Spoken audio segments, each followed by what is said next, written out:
नमस्कार सोलापूरकर. वैभव सोलापूरचं या मालिकेत पुनश्च एकदा स्वागत.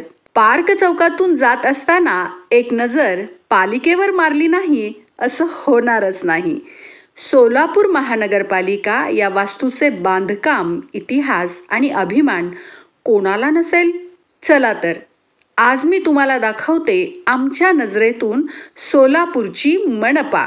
सोलापूर महानगरपालिकेला इंद्रभवन म्हणतात हे तर तुम्हाला माहीत असेलच.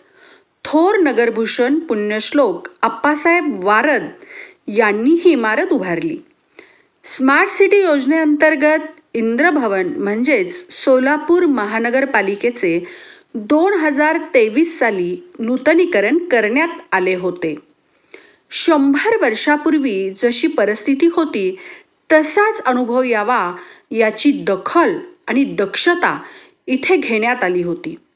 जुनी विद्युत बटणे, मोठ्या पात्यांचे पंखे, आकर्षक काचेचे झुंबर, विविध रंगी काचेची तावदाने, सागवानी लाकडाचे फर्निचर, कलाकुसरीचे पडदे, शाही बैठक व्यवस्था या गोष्टी बारकाईने बांधल्या होत्या आणि त्या तशाच ठेवायचा प्रयत्न केला आहे. आता तुम्हाला दाखवतो एक कूल गोष्ट.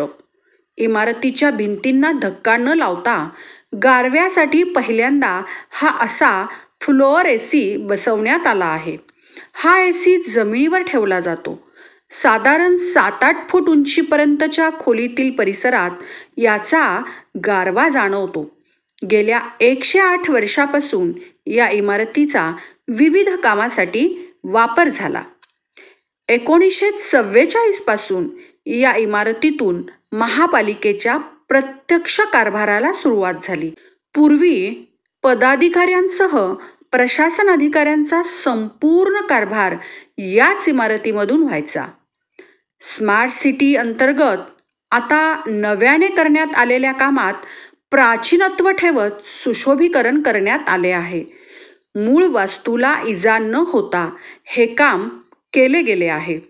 अहो, पण तुम्हाला हे माहिती होतं का की भारतीय व युरोपियन कलाकुसरीचा प्रभाव असलेली महापालिकेची इंद्रभवन इमारत मूळतः आप्पासाहेब वारद यांचे निवासस्थान होती.